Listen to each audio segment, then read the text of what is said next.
I'll be damned. The prodigal son returns. Here's your look at the Threezero Iron Man 3 DLX collectible figure of Iron Man Mark 42.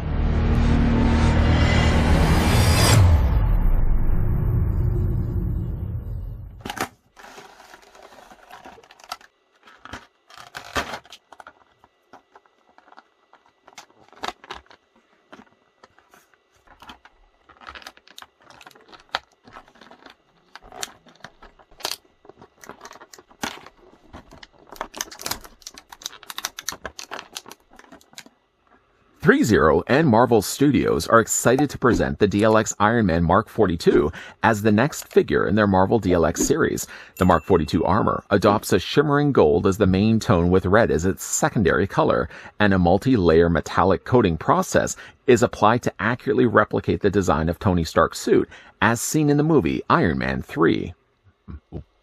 While Tony has problems of his own, dealing with a not-so-classic Mandarin, I'd like to thank the folks over at Threezero that did provide this sample of the Avengers Infinity's Saga DLX Iron Man Mark 42 that we can have a look at in this video. The figure is slated on many online sites as the first quarter release in 2023, so it's currently pre-ordered in many of the online sites if you guys are interested. Grabbing the tape measure as we always do here, we're going to measure right to the very top of the Iron Man Mark 42, and we'll also bring in another Mark suit for comparisons. But in the meantime, though, Iron Man Mark 42 stands 6.5 inches in height, or the figure's 16 centimeters tall. I always looked at the Mark 42 as basically a Mark 46 with inverted colors. It's not 100% true, but you can definitely see some design elements come into play as we slide over the about to look at Mark 42 and bring in the earlier looked at Mark 46. Again, there are some changes that have been made, but you can kind of see the same blueprint, the same building blocks were in place when Tony designed the Mark 42 and then eventually changed it to the Mark 46. Like though the Mark 46, the Iron Man Mark 42 does come included with a display stand. You may also notice that's the same display stand that we've gotten with the other Iron Man Mark suits. What's differently done, though, here down below is the Iron Man Mark 42 has been printed down below, while still the Infinity Saga has been etched into the plastic itself. All of these figures have come included with the adjustable necks, and the Mark 42 is no exception. It does have an adjustability here in the bottom knuckle joint. It does also hinge up and down this way. There's a secondary knuckle joint right here, and a fourth one to follow right at the very top. You can take your figures, as we've done with countless times already. You can take your figure, spin it around. Located here on the back, it's pretty easy to actually find this one. Just take the entire bottom plate off, revealing, as you can see, a square socket hole on the bottom. Simply then just take the display stand neck and fit this into place. And you can also see as well the way the prongs are. They fan outward. So that means when it's plugged eventually into place, it's a little harder at times to do. But you just plug this into the back bottom of his body. I don't know why I'm struggling so much now to do this. Plug this in. What I did want to say, though, is that the prongs do actually help to hold the figure upright. Again, I don't know why I'm having so many problems. I was doing this fine earlier. Of course, now that the camera is rolling, I'm having a harder time to do it. I have it going the right way. There's only obviously one way to go. Let's just flip this around. Not that that's going to change anything differently. Just plug this in place. For all intents and purposes, this does plug in. There we go. I don't know why I was having such problems with it. You can spin this around either way. And then you can have the Mark 42 either in a standing or hovering pose. One thing I also really like to do with a lot of the figures is I like to bend the stand down. So you can actually have the Iron Man looking as if he's flying. Problems with stands aside, the Mark 42 essentially comes with the same accessories as the other earlier looked at Mark 46. The figure comes included with 2 pairs of thrusters. Now you can either use these as foot thrusters or you can also attach them onto his hands for repulsor blasts. It's entirely really up to you which one you would like to use. The reasoning why I say it's entirely up to you because there's actually 2 different sizes. This one's obviously notably longer, not as chunky as this one on the side here. Again, usually when it comes to displaying these, I like to take the thicker ones really and attach them to the bottoms of his feet. Quite easy to pull off, in fact. You'll notice on the bottoms of the figure's feet, in fact, 2 peg holes will greet you there, and you can easily just attach those onto the bottoms.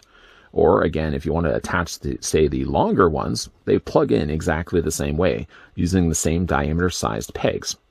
Easy to do. What you can also do as well with the same earlier looked at thrusters is that the figure, of course, includes some swappable hands. He comes with repulsor firing hands dedicated for those pegs to attach those flame effects. You can again use either the thicker variety, and again just plug that in, attach that into the hole provided, or again you can use the more skinnier version if you prefer that instead. I mean, nothing's necessarily saying that you have to use one over the other, but in either case though, you can see that they've used a really nice translucent orange plastic with additional fogging or smoking on the bottom of it. Those always look good. I always like displaying those with the figures. Certainly while we are on the topic of hands right now, not the most exciting things though with the Mark 42, the figure has closed fists in the sockets. However though, you can easily swap them out with now just what we already had a look at, the ones obviously for the repulsor blast. There's actually two variations of the ones for the repulsor blast. There's ones where actually the hand is a little bit more angled up, and then there's one where the hand is actually more down. The only difference that's really is present is the way they've actually pegged the hand. See how this one has a little more in an angle? So in fact, actually it goes up this way. This one actually has more of a straighter peg, or the hand is going straight forward. So the only difference between the two. If, though, you don't really have any plans or intended purpose to actually use those repulsor blasts, then he also comes included with just regular hands that work the same way, but painted differently with the silver instead of the hole. And again, just to change out those hands, simply just hold on to the forearm, just wiggle the hands off the post.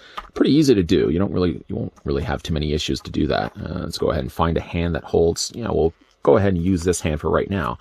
Just to, again, angle the elbow, twist the hand around, and then take again your repulsor blast. Just plug that into place. And now you've got Iron Man with his repulsor blast. I don't always feel like they're this orange color. And I think sometimes in the movie they change the colors of these. But for the time being, usually when it comes to these DLX releases, they tend to always be orange. While we're also on the topic of hands, let's just go ahead and remove that for right now. Sliding over all the other hands. And by the way, as well, while we also talked about things repulsing, the figure also comes with just, again, a relaxed pair of hands that, again, has the silver on the inside of the palm. So there's those options as available as well. Now, as we already talked about, speaking of his hands, further up from that, you can also see in his forearm area, you may not even see this, but there's actually a plate here that you can remove carefully, because you really don't want to lose this and onto the floor. Just detach these, and you can actually detach on both sides. They attach exactly the same way. The figure also comes included with a couple of, forearm missile launchers. They're identical to one another, even like the way they look from the top. So I don't think one is a left, one is a right, but they plug in exactly the same way.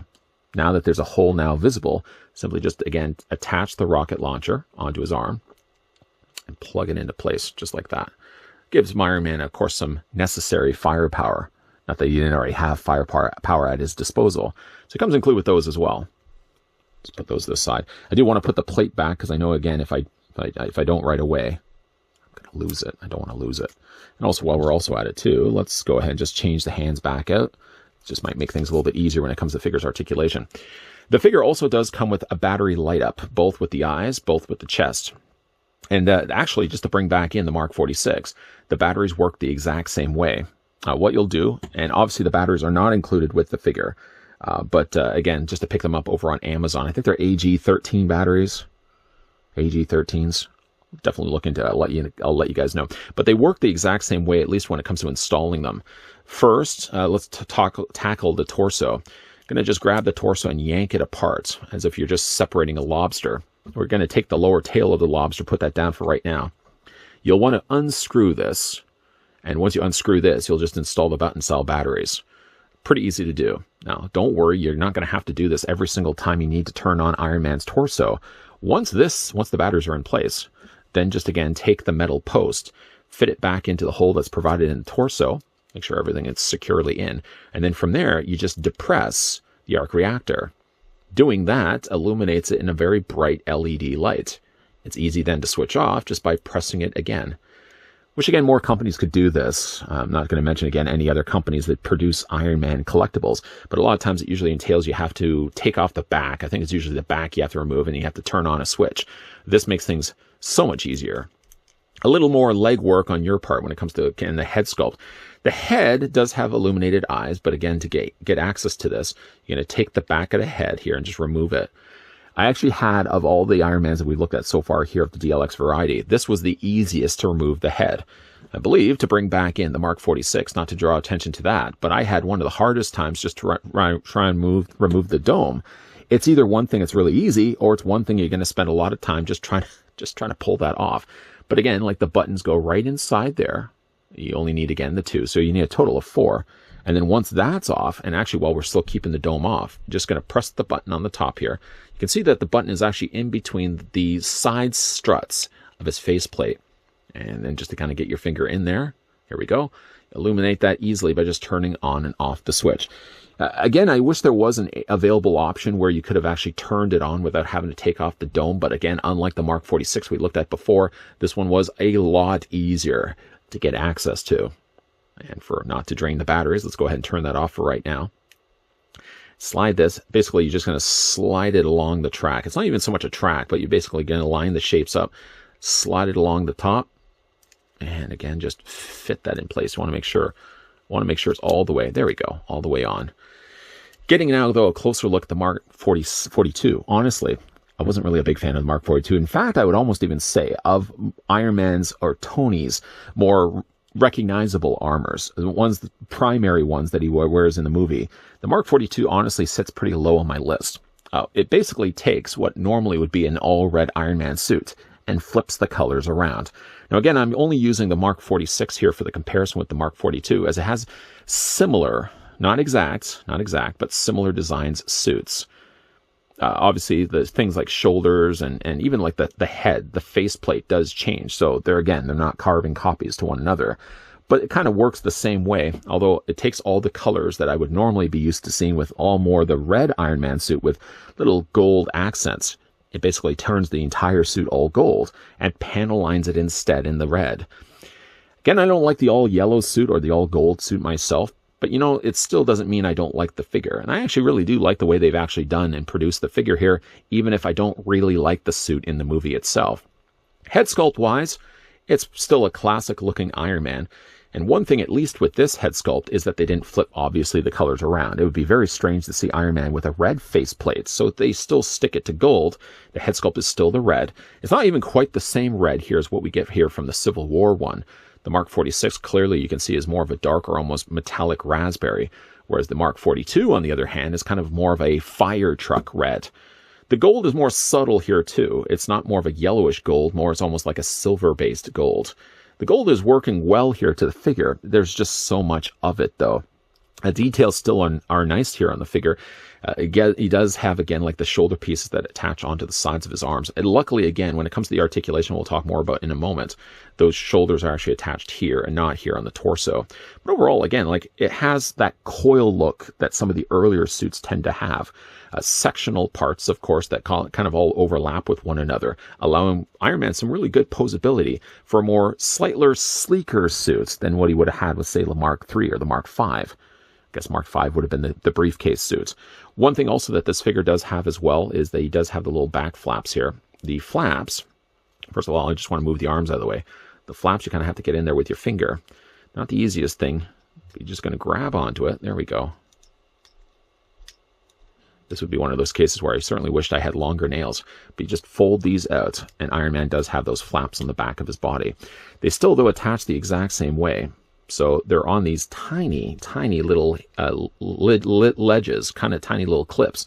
That if you're not careful, of course, these are going to pop off. Again, I don't know why. My finger, there we go. Wanted to bring at least both out. Just want to be careful, though, about the shoulders, because these come pretty close to the shoulders. And especially if they're out, you bring the arms back, you're obviously going to snap this, and this piece is going to break off. But again, those are available there on the back of the figure's body as well. But still, overall, just a nice looking figure. Don't like the all gold myself. I prefer, I don't want to say I'm a purist, but I prefer more so like the darker all red treatment to Iron Man with only the gold accents. And again, you can kind of see where the gold does take a departure from the two Iron Man designs. More the yellow based gold for the most of the majority of the suits, and more of a lighter silver gold when it comes to this Mark 42. For the articulation here on the figure, head is still on a ball joint. For all intensive purposes, it would really allow you to rotate the head all the way around, although it gets a little more hung up. Figure head does look down, it does look up, and it does also rock back and forth. You may also already notice as well that the figure does have a ball joint at the base of the neck that allows the head to look down, look up, and you can also rock it back and forth as well. Now again, when it comes to the shoulders, just be careful of the shoulder pads. Even though the shoulder pads are on their own independent hinges, let me just bring it out so you can actually see inside there. See, there's a hinge joint there. These shoulder pads can actually come out also as well. So if you do feel you're getting too close for quarters, you can easily just bring those out. And then Iron Man's got a lot more range, and then just simply just bring the shoulders back down. While we're certainly have those shoulders out, we can rotate the arms, all the way around. And then just, again, bring those back in. Bring those back in. Figure does have a bicep swivel. It's a little tighter on this figure, but I'd much rather a tighter joint than a looser joint. Figure does also possess a double hinge on the elbow. Once again, really tight on this one. Hands rotate technically all the way around, depending on whatever hand you decide to display him with. The arc reactor hands, obviously, the hands are going to be angled up, so you might have a harder time to rotate the hand all the way around. The upper torso is on a ball joint, so you can rotate it all the way around. The figure also does have, one thing I did also want to bring to your attention as well, because I didn't want to overlook these. These also do come down too. Just more practical. It doesn't really serve a purpose necessarily when it comes to the figure's articulation, but I did definitely want to mention, because I didn't mention the back ones, I did want to mention the fronts as well. Those do technically hinge down as well. Upper torso is on a ball joint, lower torso is on a ball joint, and because the way they sectional the torso, you can actually do a really good crunch on the figure. You can see how all those individual compartments kind of work together happily, so you can actually get some decent articulation from Iron Man's body. Then when it comes to the legs will go forward and they only go back. Now, granted, they're going to be a little bit more limited in the state that they are in right now, but you can lower the legs on both the sides. Just basically, just pull it down on the bar, on the little tab on the inside there, and that allows for a little more reach. It allows the legs to go outward, though a little tighter again on this figure, and you can also bring them a little more forward as well. And again, just to reset that, you're just going to pop it back up, and then onto the knees. The knees do have a double hinge on the knee. There is a panel here as well that do move here on the legs, but it actually more so is only moving just when it comes to moving the legs back and forth. You can kind of see as well, if I just tap it a little bit, how you can see that's a sectional piece from the rest of his thigh. Anyways, though, onto his feet. His feet move up and down this way. I do like, again, that they always have these little flaps on the tops of the boots, so it prevents, again, you're going to get pretty close when it comes to moving those feet up and down. So obviously you will want to have the backs not only flap out, but also the tops as well. The figure does also have an ankle pivot, and the figure also does have toe articulation as well. Again, to be all honest, full disclosure, I'm not a big fan of the Mark 42 suit. Again, I prefer, when it comes to Iron Man suits, the more traditional red. And again, the reasoning why I did bring in the Mark 46, considering though there's a gap of 4 suits in the middle. Again, I always kind of consider these to be brother suits. Not in the sense that they're identical in design, but they have very much similar aspects. The Mark 42 carried to the Mark 46. The Mark 46, slightly slimmer in design, a little more streamlined as well, and more the recognizable red that I like a little bit more than what we got with the Mark 42 here. I did also promise I was going to tell you guys the name of the button cell batteries, and they're AG1s. You need a total of 4, 2 for the torso, 2 then for the head, and he illuminates a very bright white in both the places.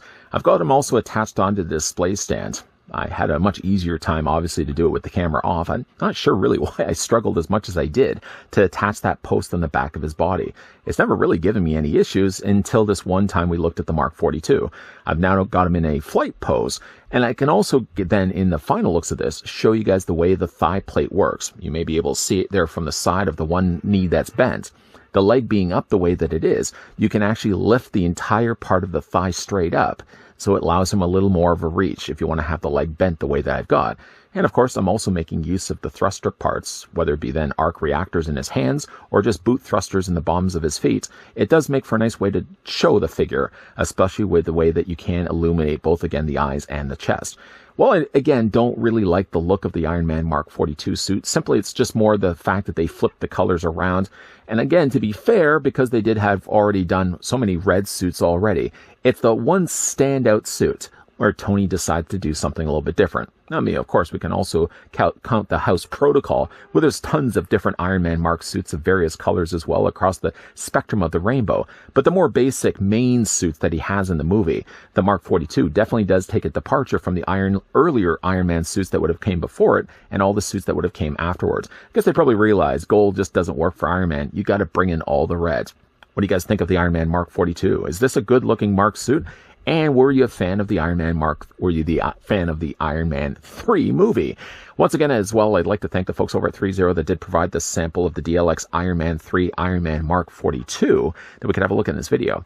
Have you guys also been collecting any of the DLX Iron Man Mark suits? And if you have, which ones have you picked up? Let me know down below in the comments section. Certainly as well, if you don't mind me also saying, if you enjoyed this video, want to hit it with a like. If you're loving the content you guys are seeing and do certainly want to stick around for more Threezero releases, then make sure you haven't, if you haven't already done so, that you turn on the subscribe button down below, or I guess you hit the subscribe button down below and turn on the bell notification. And of course as well, make sure you're coming back on a regular basis because, well, we have wrapped up things right now for the Iron Man Mark 42. There will again be more Threezero reviews coming your way in the future. As always guys, thanks for watching. See you guys next time.